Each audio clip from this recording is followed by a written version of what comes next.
மனைத்தொட்டு சமையல் அனைவருக்கும் இனிய ஆடிப்பெருக்கு திருநாள் நல்வாழ்த்துக்கள்.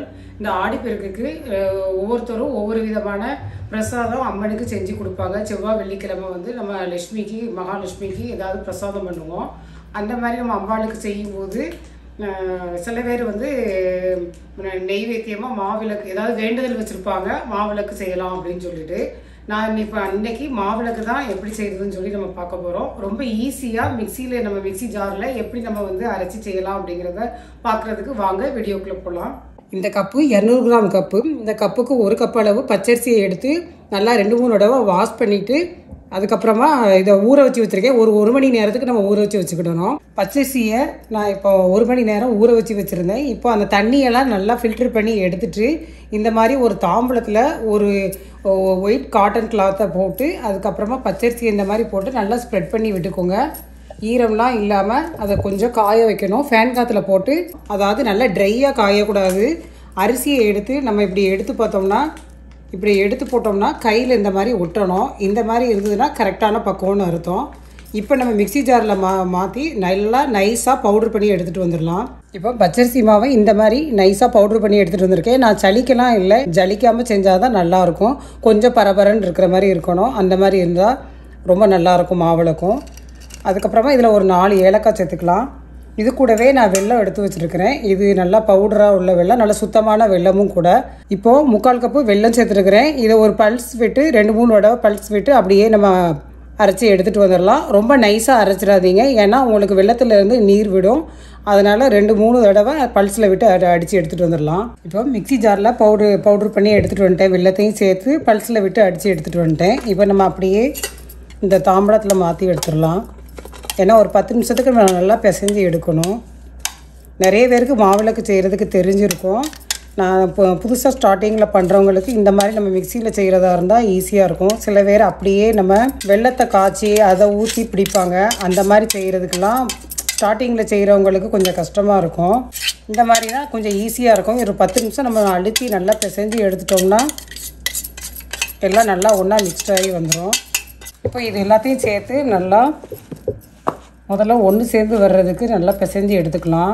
ஒரு 10 நிமிஷத்துக்கு நல்லா எல்லாம் அழுத்தி ஒன்று சேர்ந்து வர்ற மாதிரி பிசைஞ்சு எடுத்துக்கிடணும். இது கூட நம்ம 1 டேபிள் ஸ்பூன் நெய் சேர்த்துக்கலாம். அப்படின்னா கொஞ்சம் ஈஸியாக இருக்கும் நமக்கு.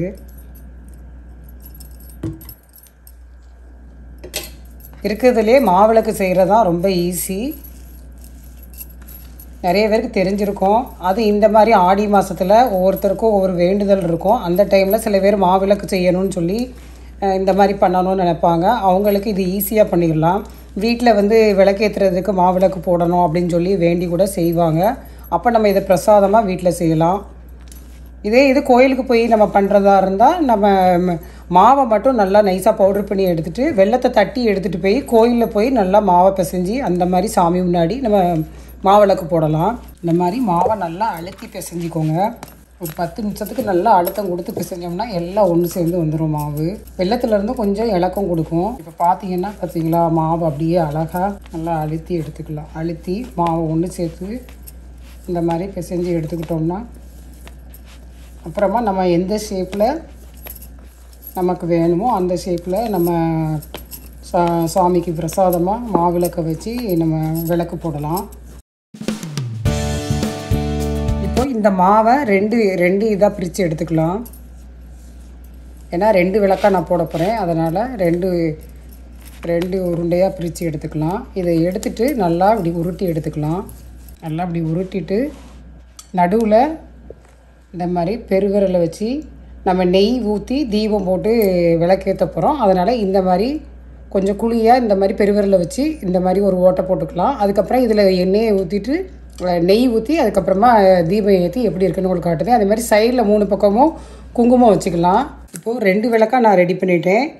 இந்த மாதிரி நம்ம மாவிளக்கு ரெடி பண்ண பிறகு இந்த மாதிரி ஷேப்பாக உருண்டை பிடிச்ச பிறகு நம்ம குங்குமம் வச்சுக்கலாம். 3 எண்ணம் வச்சுக்கலாம். 3, 5 அந்த மாதிரி ஒத்த நம்பரில் வர மாதிரி வச்சுக்கோங்க. அப்புறமா அதில் கொஞ்சமாக நெய் விட்டுக்கலாம்.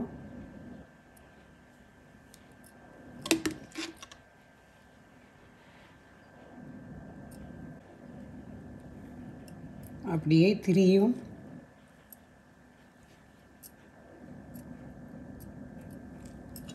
போட்டுட்டு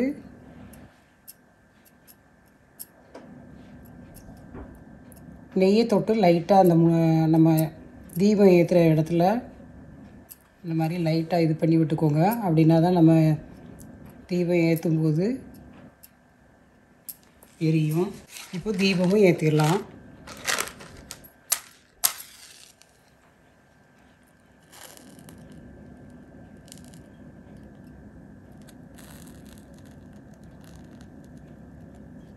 அவ்வளோதான், சூப்பரான மாவிளக்கு ரெடி ஆயிடுச்சு. நீங்களும் ட்ரை பண்ணி பாருங்கள். இப்போ சூப்பராக மாவிளக்கு ரெடி ஆயிடுச்சு.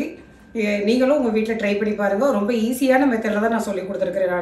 நான் ஃபஸ்ட்டு ட்ரை பண்ணுறவங்க கூட ஈஸியாக மிக்ஸி ஜாரில் அரைச்சி இந்த மாதிரி பண்ணிடலாம். எதுவும் வேண்டுதல் இருந்தால் கூட நீங்கள் கோயிலில் போய் செய்கிறதா இருந்தால் இதே மெத்தடில் நீங்கள் செஞ்சு பாருங்கள். வீட்டில் இருந்து மாவை ரெடி பண்ணி போயிட்டு வெள்ளத்தை மட்டும் பவுடர் பண்ணி நல்லா இடித்து எடுத்துகிட்டு போயிட்டு அங்கே போய் நீங்கள் சாமி முன்னாடி மாவிளக்கா நீங்கள் வந்து நல்லா ஒரு 10 நிமிஷத்துக்கு 15 நிமிஷத்துக்கு பிசைஞ்சு எடுத்து அப்படியே நீங்கள் தீபமாக போட்டுடலாம் மாவிளக்கு வேண்டி. இந்த மாதிரி செஞ்சு பாருங்கள். ரொம்ப ஈஸியாகவும் இருக்கும் உங்களுக்கு.